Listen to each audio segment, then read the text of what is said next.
السلام عليكم ورحمة الله وبركاته حبايبي أبطال أولى إعدادي، يا رب تكونوا بخير. النهاردة هنحل مع بعض محافظة الجيزة صفحة 63 من كتاب الامتحان.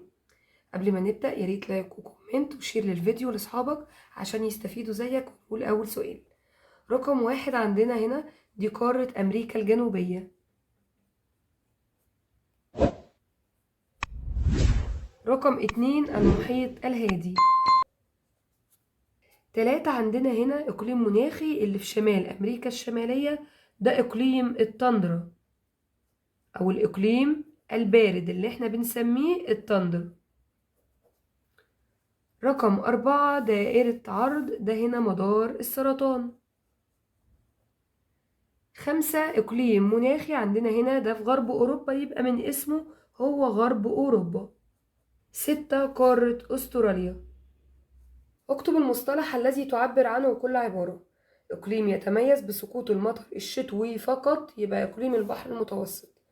النطاق الذي يحيط بسواحل المحيط الهادي ويتركز به أكثر من 75% من براكين العالم النشطة اسمه حلقة النار. تدهور القدرة الإنتاجية للأرض الزراعية، تصحر. عواصف هوائية دوارة حلزونية عنيفة، الأعاصير. ارتفاع تدريجي في درجة الحرارة الطبقة السفلى من الغلاف الجوي، ده الاحتباس الحراري. اختر الإجابة الصحيحة مما بين القوسين. تهب الرياح إيه باتجاه منطقة الضغط المنخفض الاستوائي اللي بتروح على دائرة الاستواء، دي الرياح التجارية.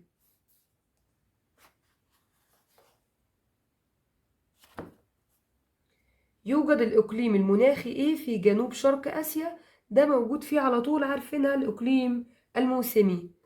3 الضغط الكبير على بعض أجزاء القشرة الأرضية ده بيسبب زلازل. أما لو قالك الضعف في أجزاء من القشرة الأرضية بيعمل براكين، يبقى خلينا عارفين ضغط يبقى زلازل، ضعف يبقى براكين.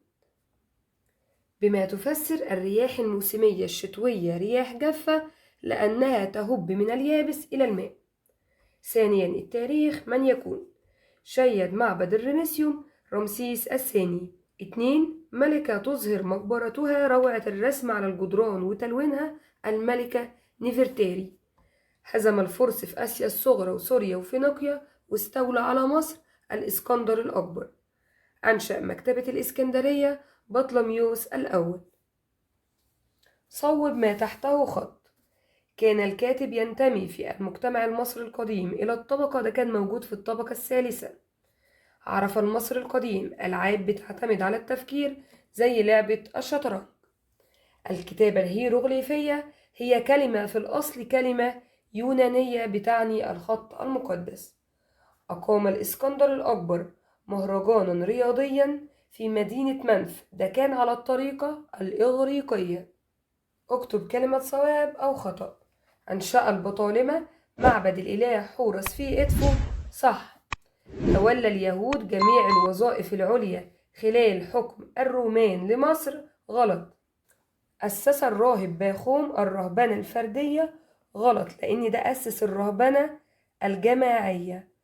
أو لو هنصوب، لو طالب تصويب ممكن نشيل الأنبا، نحط الأنبا أنطونيوس هو اللي عمل الرهبنة الفردية. 4 المواطن الصالح يرفض كل أساليب العنف، صح. ما المقصود بكل من طبقة اجتماعية؟ دي مجموعة من الأفراد تجمعهم أهداف وصفات ومصالح مشتركة. تعريف: الاضطهاد الروماني للمسيحيين شكل من أشكال الظلم الذي عانى منه المسيحيون على يد الرومان. كده نبقى خلصنا امتحان محافظة الجيزة. استنوني إن شاء الله في فيديوهات جديدة.